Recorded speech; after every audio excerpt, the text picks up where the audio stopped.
Welcome to another deep dive. Today we're plunging into one of literature's most enduring figures, a story that has captivated minds for centuries. Johann Wolfgang von Goethe's monumental Faust. It really is a giant of a work. And we're armed with some incredible source material. Today we're taking a deep look into Bayard Taylor's acclaimed translation.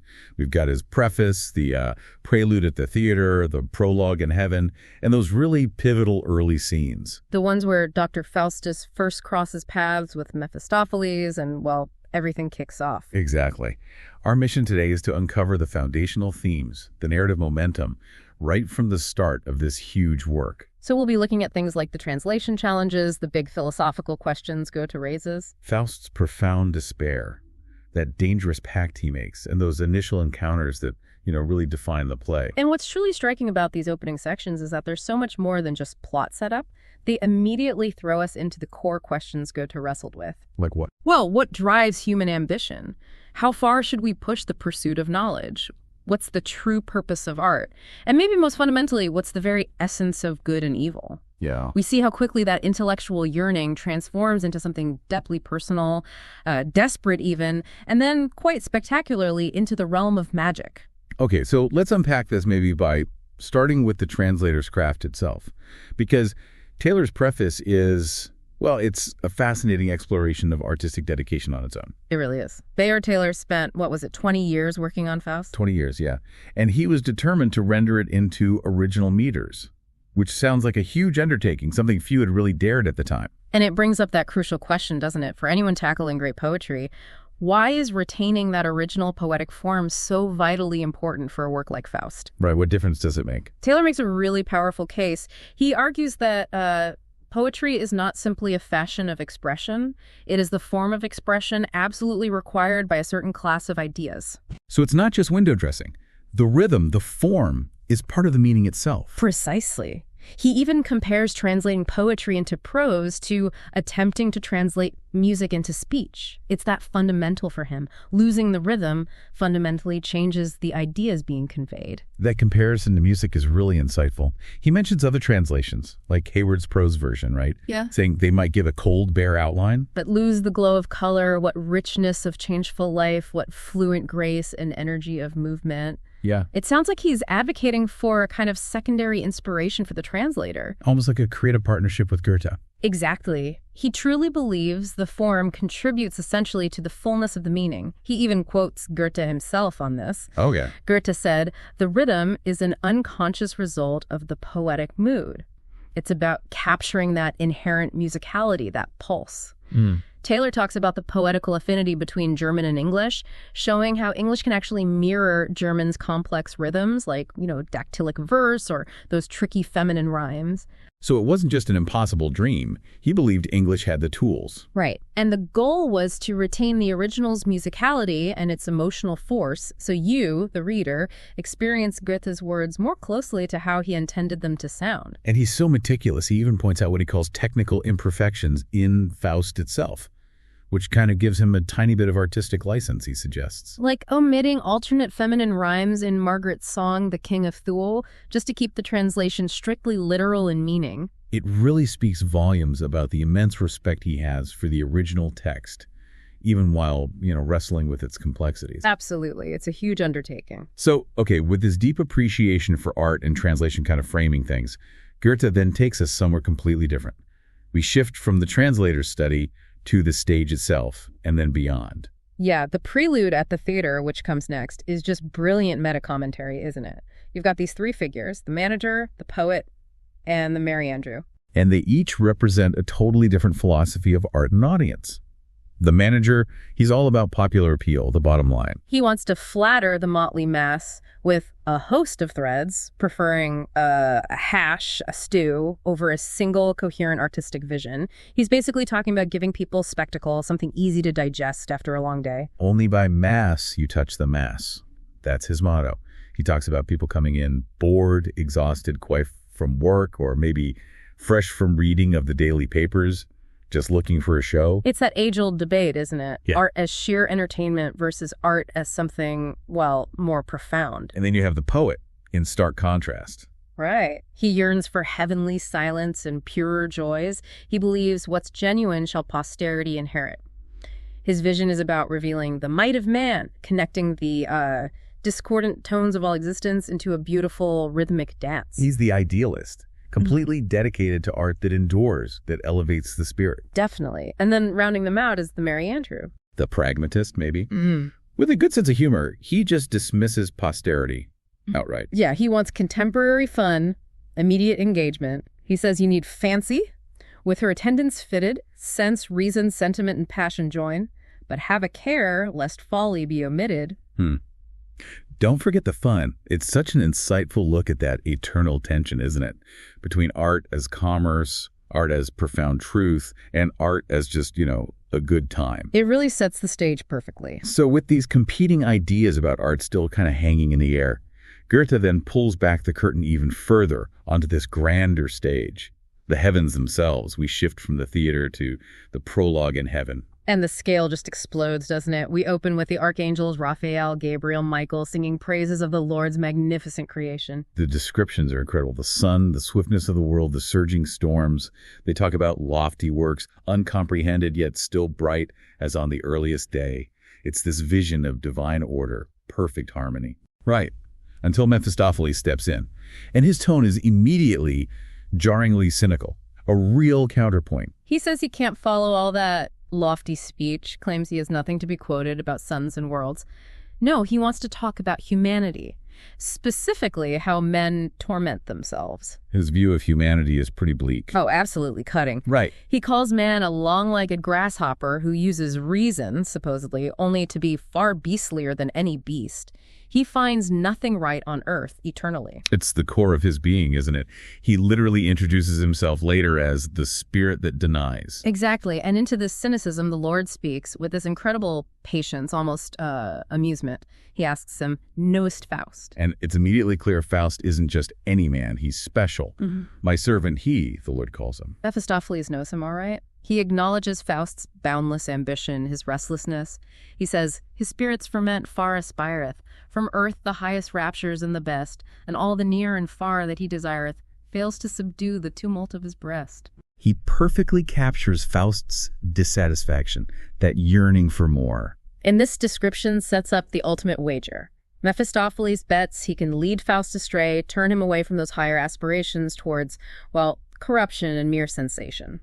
And the Lord agrees, which is maybe the most startling part. It is startling, but the Lord seems confident in humanity's potential, maybe even in the value of the struggle itself. He says, "As long as he on earth shall live, so long I make no prohibition. While man's desires and aspirations stir, he cannot choose but err." So error is part of the deal, part of being human. Apparently so. The Lord even calls Mephistopheles a waggish knave, given to man as a necessary companion, someone to work, excites, and must create, as devil. It's almost like temptation is seen as a vital catalyst. Wow. Okay, so from this cosmic gamble, we zoom right in, transitioning directly to the intensely personal.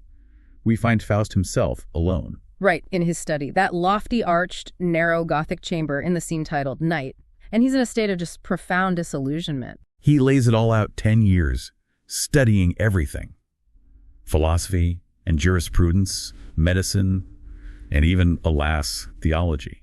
And the result? He feels no wiser than before. He's completely convinced that nothing can be known. It's devastating. This is such a key moment, isn't it? He represents the peak of Enlightenment learning, the power of reason, and yet he finds it utterly hollow. Completely. He knows he's cleverer, true, than those fops of teachers, but he despises his own existence. He feels trapped. So where does he turn? He seeks assistance from magic. He hopes it will let him finally detect the inmost force which binds the world and guides its course. He wants to experience the universe, not just read about it in dusty books. He longs to escape, right? To bathe to health in thy dewy fountains under the moonlight. He opens this book of mystery, this book of magic. And he sees the sign of the macrocosm, this symbol of the universe's harmony and order. And it brings this sudden rapture. He feels like, am I a god? Seeing creative nature to my soul unfold. But it's fleeting, it's powerful, but it's still just a vision, a show alone, as he puts it. It doesn't give him that tangible, visceral connection he craves. So that's not enough. He needs something more direct, more earthy. Exactly. So he turns to the sign of the earth spirit. This evokes a completely different kind of power, something raw, untamed, maybe even terrifying. The forces of nature and existence itself. This is that crucial shift, isn't it? From intellectual despair to this desperate craving for immediate experience, even if it means facing the shock of storms. Yes, and driven by this, he summons the earth spirit. Who appears in a ruddy flame, and the sight is terrible to see. Faust actually recoils at first, shrinks back in fear. But then that old arrogance flares up. He declares, "Yes, I am Faust. I am thy peer." He tries to assert his equality with this immense power. And the spirit just shuts him down. Completely, with that humbling line, "Thou art like the spirit which thou comprehendest, not me." It's a stark reminder that you can't just command these forces. It really makes you think, what does it mean to comprehend a spirit like that? What is the true nature of power if even Faust, with all his intellect, is found wanting? It's a profound moment of rejection for him. And then talk about anticlimax. Just as he's grappling with his huge cosmic rejection, there's a knock on the door. Right, it's Ragnar, his diligent but, let's be honest, often exasperating academic assistant, his famulus. And Wagner just represents everything Faust has come to despise, doesn't he? That dry academic pedantry, living life through books instead of experience, lacking any real passion or eloquence from the heart. His entrance is partly comic relief, of course, but it also brilliantly highlights that contrast between sterile scholarship and the living truth Faust is so desperately seeking. Faust is so low at this point, he actually contemplates suicide. He picks up a cup of poison. But then he hears something, the distant sound of Easter hymns. And it triggers this powerful memory from his childhood of faith and community. And that memory, that echo of heavenly love and fervent bliss from his youth, it pulls him back.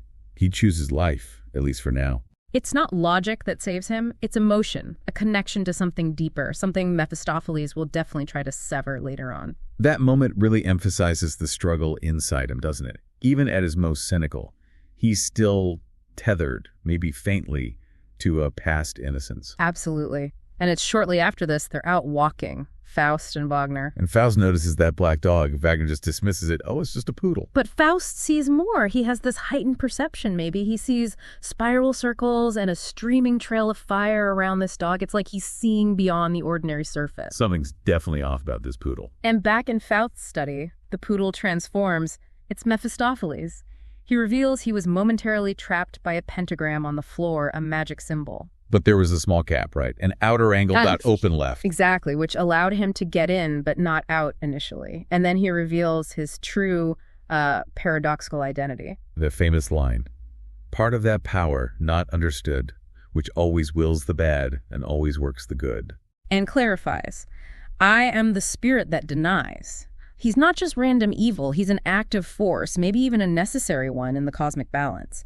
And it's here he proposes the deal, the pact. The wager he made with the Lord, now offered directly to Faust. And Faust, in his desperate state, wanting anything but the life he has, he agrees. But his terms are incredibly audacious. Oh. He basically says Mephistopheles wins his soul only if he experiences a moment of such perfect contentment, such bliss, that he actually wants it to last forever. Yeah, when thus I hail the moment flying, still delay thou art so fair, then bind me in thy bonds undying, my final ruin then declare. He's not asking for happiness, is he? He wants the full spectrum. Joy's keen as pain, enamored hate, exhilarant disdain, everything. He craves intensity above all else, and he seals it in blood, declaring blood is a juice of rarest quality, a very dramatic, irreversible step. So the pact is made. Mephistopheles now has Faust's soul on the line. What's the first move? Well, Mephistopheles promises joys, more than magic's empty show. And the first stop is, perhaps surprisingly, Auerbach's cellar in Leipzig, a rowdy student tavern. A carousal of jolly companions. Yeah. Not exactly high intellectual pursuits. No, and that's the point, I think. Mephistopheles immediately shows his mastery of, cheap thrills and illusion. The students are being crude, singing songs. Mephistopheles, disguised, mocks their bad wine. And then performs this flashy conjuring trick, bores holes in the table, and suddenly wine flows out, Rhenish, champagne, Tokay, whatever each student desired. Instant gratification. Yeah. But it quickly turns chaotic, right? Oh, yeah. One student, Siebel, spills his wine and it bursts into flame. They realize they've been tricked. They try to attack Mephistopheles. But he just uses another spell, makes them think they're in a vineyard grabbing grapes, but they end up grabbing each other's noses instead of their knives. It's pure illusion and discord. This scene perfectly illustrates Mephistopheles' strategy. Offer superficial pleasures, create chaos, appeal to base desires. It's a taste of his power, but also shows how deceptive it is. It's definitely not the profound experience Faust was initially seeking. Not at all. It's the opposite, in a way. Immediate, distracting, and ultimately empty. Okay, so after the chaos of the cellar, where next? Next, they go to the witch's kitchen, which is, if anything, even more grotesque. Faust is thoroughly disgusted, isn't he? Yeah. By the crazy signs of witches' craft, the insane, chaotic play of the apes running the place. He seriously doubts this foul mess can actually make him young again. And Mephistopheles, with that characteristic irony, suggests a simpler mode for youth. Go work in a field. Betake thyself to yonder field, there hoe and dig. Live with the ox as ox. It's such a pointed jab at Faust's intellectual pride, isn't it? Suggesting simple, honest labor could restore him. But Faust immediately rejects that narrow being. His ambition demands something more extreme, more magical. So he's committed to the witch's brew. While Mephistopheles is bantering with the apes, Faust looks into a magic mirror. And sees what heavenly form revealed, a woman's form, in beauty shining. He is instantly captivated. Can woman then so lovely be? He exclaims. This vision is Mephistopheles' first really subtle but incredibly potent manipulation towards his ultimate goal regarding Faust's desires. It plants this specific seed of longing. It primes him. Primes him for the potion and maybe for what comes after. Exactly. It prepares him for the witch's potion. After all her nonsensical chanting, Faust drinks the brew. And Mephistopheles assures him, "This drink thy blood compelling, each woman beautiful as Helen." A promise of irresistible charm and boundless desire. The stage is set for the next phase of temptation. And the potion works fast. Immediately after leaving the witch's kitchen, who does Faust encounter on the street? Margaret. Gretchen. And he's instantly smitten. By heaven, the girl is wondrous fair. He sees her as sweetly virtuous and pure, and yet a little pert. That combination gets him. But Mephistopheles, ever the, realist, immediately throws cold water on Faust's enthusiasm. How so? He reveals she's just come from confession, adding, "She's so innocent, I have no power or soul so green." So he establishes her purity right away, which makes Faust's pursuit feel even more transgressive. Precisely. It highlights the moral stakes immediately. Margaret isn't just any woman, she's innocence personified, according to Mephistopheles himself. But Faust, under the potion's influence, is consumed by desire. He demands her immediately, telling Mephistopheles, "If that image of delight rests not within mine arms tonight, at midnight is our compact broken." He's impatient, completely overcome. But Mephistopheles counsels strategy, not just brute force or storm, as he calls it. He advises against exhausting the joyance all at once. He prefers a more manipulative approach. Yes, what he called an Italianate approach, cunning, indirect seduction. Which really makes you ask, doesn't it? Is Faust truly in control here? Or is he already just a puppet reacting to impulses Mephistopheles is orchestrating? It feels like the latter is starting to take over. Mephistopheles agrees to lead Faust to her room while she's out. And Faust demands a gift for her, something to pave the way. So Mephistopheles produces that casket of jewels and places it in her wardrobe, her press. A very material temptation. And Margaret returns to her room, her small, neatly kept chamber.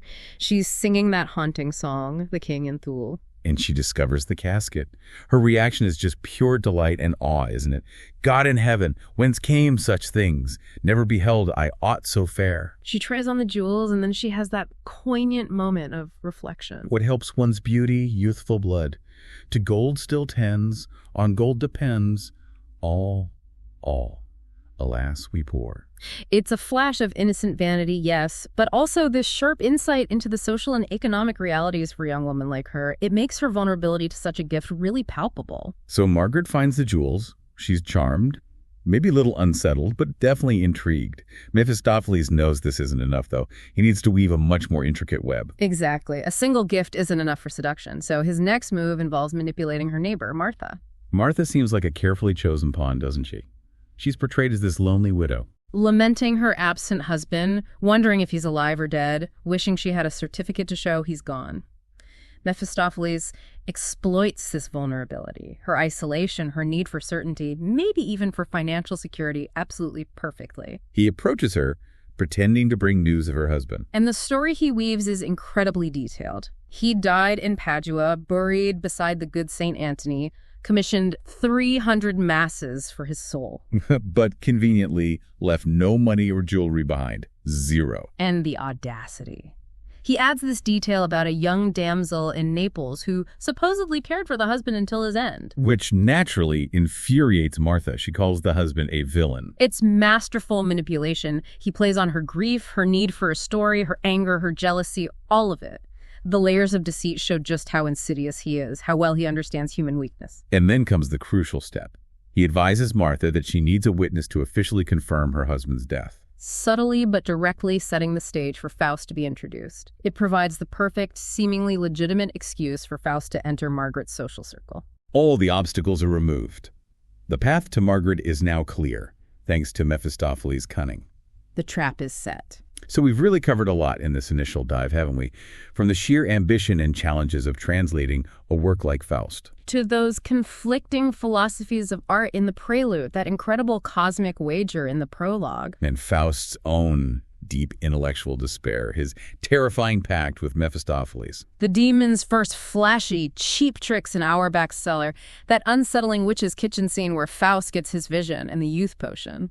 And finally, this meticulous, really quite chilling setup for his pursuit of the innocent Margaret, using Martha as an unwitting accomplice. This deep dive into Goethe's early scenes just reveals how profoundly he explored human nature. You see the intellectual's craving for ultimate knowledge, for raw experience. The artist's struggle between integrity and popularity, and, maybe most disturbingly, the vulnerability of innocence when faced with really cunning manipulation. We see the devil's strategies laid bare, alongside the incredibly complex internal world of Faust himself. It really leaves us with a provocative thought, doesn't it? If the devil provides the means, the opportunity, does human desire inevitably lead to corruption? Or is there some core goodness, some resilience in us that even the spirit that denies cannot truly extinguish? These opening scenes don't just set the plot in motion, they throw that fundamental, enduring question right at us. They force us to consider not just Faust's choices, but the very nature of temptation itself and the power of human aspiration for good or, well, for ill. Absolutely. What really stands out to you from this initial dive into Goethe's masterpiece, it's just packed with so much. It certainly is. Thank you for joining us on this deep dive.